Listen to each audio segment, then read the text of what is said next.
Another week, another torture session.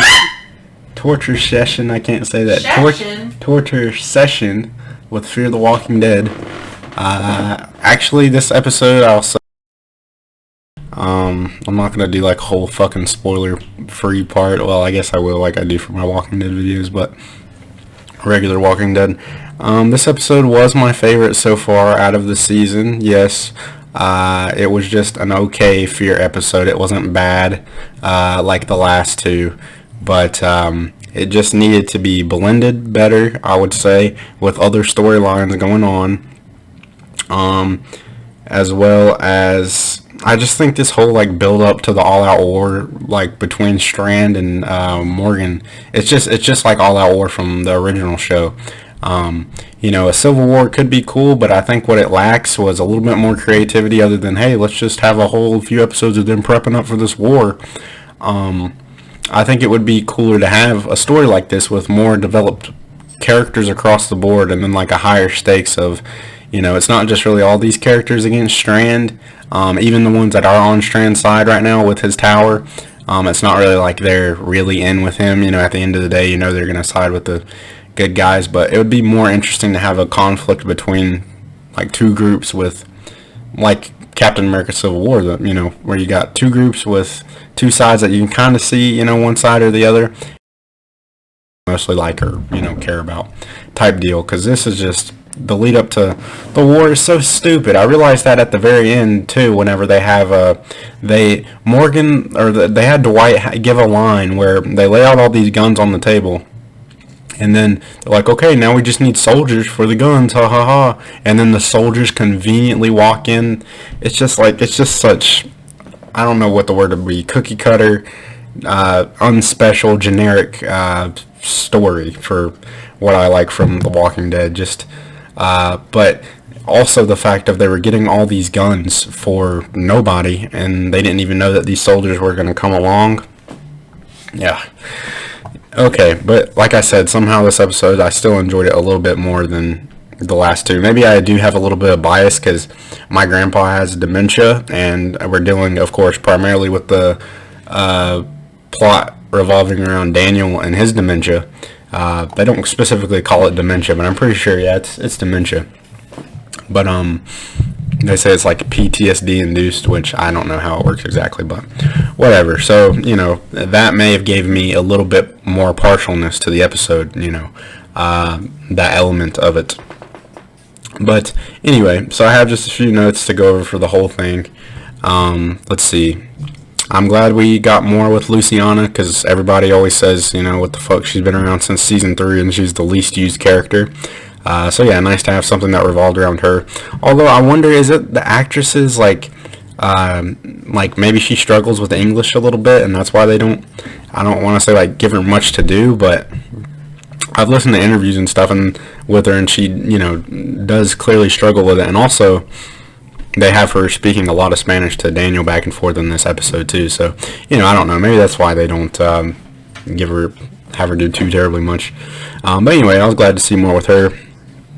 And I guess kind of nice to see Daniel's mind take him back to when Fear the Walking Dead was good, with Ofelia, I guess as a callback, his daughter, and the Abigail of the boat, And also I like how they kind of keep a bond between him and Strand, albeit strange to have him like, he's the only one who knows how Strand thinks and all of that. And I'm like, I don't know if that's they make it seem like Daniel used to be like a cop and like Strand was the detective on his case. Like, it wasn't like that. Those characters were just super interesting whenever they interacted and against each other. But so yeah, I'm 50-50 on whether I like that whole thing, like Daniel's the only one who knows how Strand thinks or not. Something overall, they need to get rid of the fucking orange filter on this show. They're either doing too blue or too orange. It's probably because the waste is fucking barren where they film. Nothing interesting. It's just desert, which I guess was a little interesting at first, but now it's getting old.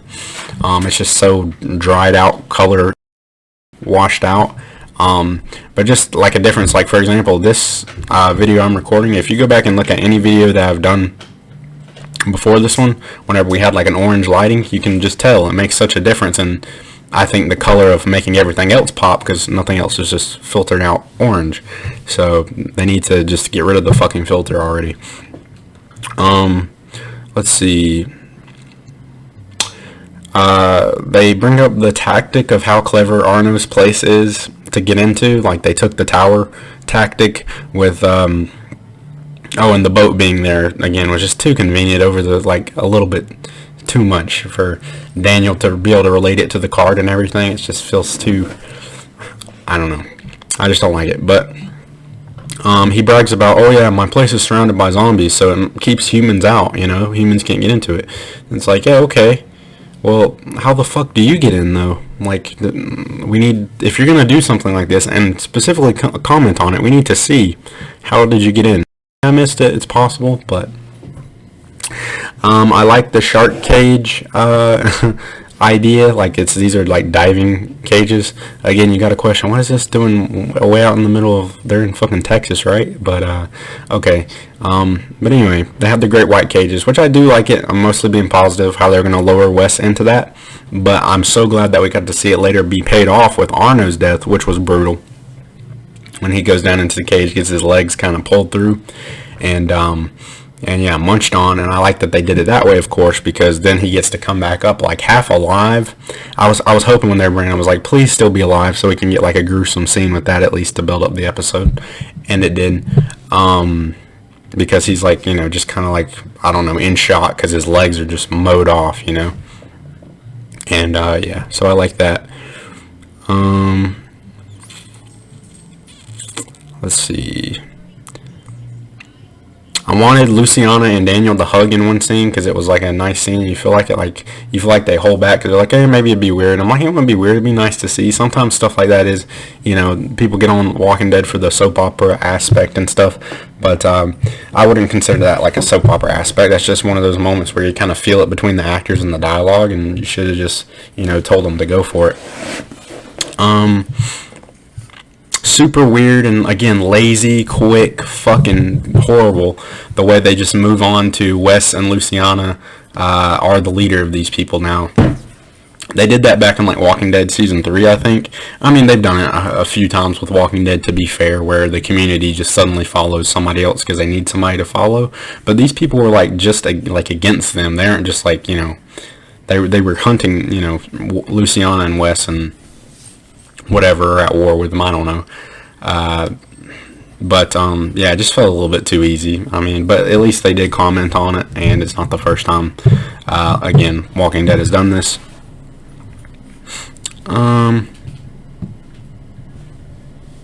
calls out Luciana and Daniel. He's like, hey, I know Spanish. I know what you're trying to do. I like that. I like whenever Wes like kind of walks out on Luciana, because Luciana, what she did was fucked up and really unnecessary too, I think, because like I said, I don't think Daniel has that big of an advantage. He's a good soldier, but I don't think he's going to be able to pull off something like elaborate that nobody thought of except for Daniel and Strand,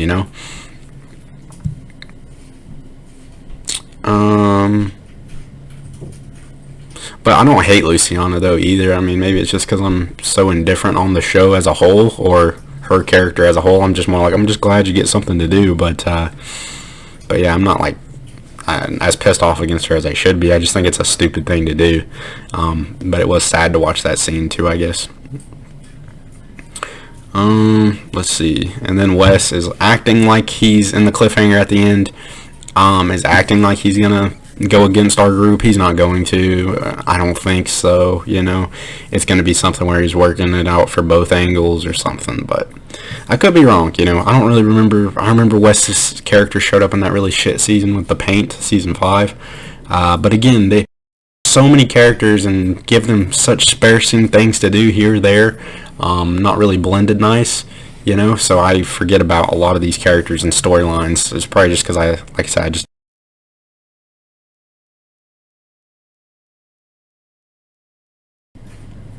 Skidmark has gone to the cat, just as a little thing. Hey, the cat's not going to be around anymore. So who knows what happened with that. Yeah, and then, again, all these guns for no soldiers, and they conveniently show up. Yeah, it's just just, it's like I said, it's better, but it's clearly not good based on my general thoughts about it. So I think overall I'm gonna give this one a.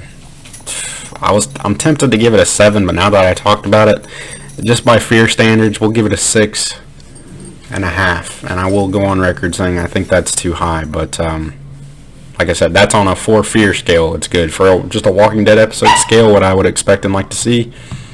I'm gonna give it a 4. You know.